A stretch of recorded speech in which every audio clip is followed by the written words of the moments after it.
এই দেশে ভালো মানুষ বেশি দিন টিকে না।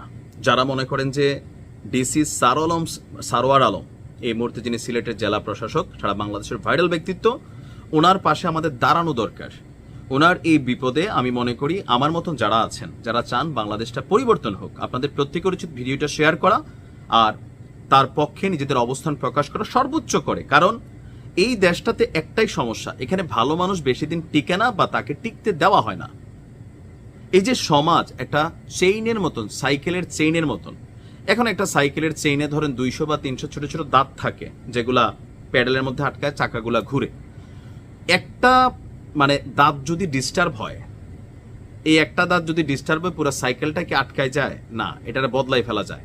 তো এই দুর্নীতিগ্রস্ত সমাজে, দুর্নীতিগ্রস্ত সিস্টেমে, আমলাতন্ত্রে ডিসি সারোয়ার আলম হচ্ছেন ওই একটা দাঁত যেটা ভালো পড়ছে। হয়তো এরকম আরো কিছু দাঁত আছে, বাট আমরা আপাতত আজকে একটা দাঁত সারোয়ার আলমকে নিয়ে কথা বলতেছি।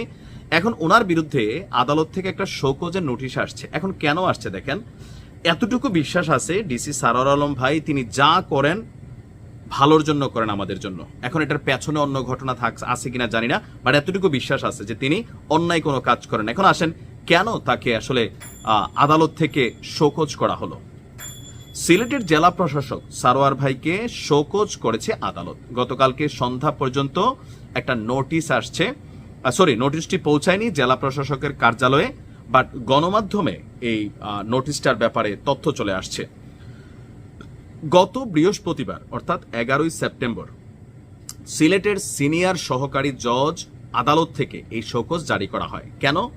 সিলেটের স্বনামধন্য ইংরেজি মাধ্যমের শিক্ষা প্রতিষ্ঠান the Sylhet Khajanchibari international school and কলেজের কারা কারা এই স্কুলটাকে চিনেন বা এটার রেপুটেশন জানেন তারা একটু এখানে জানাবেনও।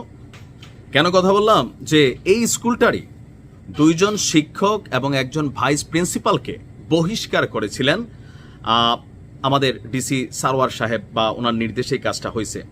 এখন এই ঘটনাকে কেন্দ্র করেই একটা রিট তৈরি হয়েছে তার বিরুদ্ধে। সেই রিটের পরিপ্রেক্ষিতে এই শোকজ পাঠানো হয়েছে। নোটিশে জেলা প্রশাসককে 15 কার্যদিবসের মধ্যে লিখিত জবাব দিতে নির্দেশ দিয়েছে আদালত। আর শোকজ পাঠানোর বিষয়টি রোববার রাতে নিশ্চিত করেন খাজাঞ্চিবাড়ি ইন্টারন্যাশনাল স্কুল অ্যান্ড কলেজের সিনিয়র শিক্ষিকা আবেদা হকের আইনজীবী ইরশাদুল হক। এখন তিনি কেন এই 2 জন শিক্ষককে বহিষ্কার করলেন? সিলেটে ডিসি সারোয়ার আলম সাহেব তিনি যখন দায়িত্ব নিয়েছেন, তিনি কিন্তু বলছেন পুরো সিলেটের তারের মতন সোজা করবে। সাদা পাথর নিয়ে তার অ্যাক্টিভিটিস প্রশংসনীয় ছিল। এখন এই যে সিস্টেম, দুর্নীতিগ্রস্ত সিস্টেম, এখন আপনি কয়টা দাঁত তুলবেন এটাও একটা কথা, বাট দায়িত্ব তো পালন করতে হবে। জনগণের দায়িত্ব তাকে দেওয়া হয়েছে, তিনি ওয়াদাও করছেন।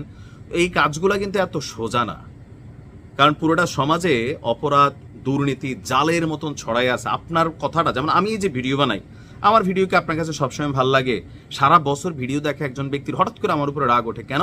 হয়তো তার এলাকার কোনো একজন নেতা নিয়ে অথবা পছন্দের দল নিয়ে কোনো ব্যক্তি নিয়ে আমি একটা ভিডিও করছি, যেটার কাছে ওনার কাছে মনে হয়েছে যে না, আজকে থেকে নাইম খারাপ, দেখাই যাবে না, দালাল শালা, এরকম গালিকে আমারও দেন না। এই কনসেপ্টগুলো এই কাজ করে। কারণ ডিসি সারোয়ার আলমরা আওয়ামী লীগের সময় দেখছেন এই লোকটা খুবই বাজে একটা অবস্থায় ছিল। এখন আবার তিনি অনেক বড় একটা দায়িত্ব পাইলেন, কাজ শুরু করলেন, দেখেন বিভিন্ন জায়গা থেকে আসছে। তো আদালতের শোকজে আসলে কি হবে? তেমন কিছু হবে না, বাট ওনার কাজের যে স্পিডটা, গতিটা, এটা থামাই দেওয়া যাবে অনেক ক্ষেত্রে। যে মন চায় সে আদালতে গেল, একটা রিট করলো, আর আদালত থেকে ওনার জন্য একটা শোকজ নোটিশ আসলো। আমরা চাই যে ডিসি সারোয়ার আলম সাহেব তিনি যেন সসম্মানে দায়িত্ব নিয়ে কাজ করতে পারেন, ওই পরিবেশ তৈরি করে দেওয়া। ভালো থাকুন।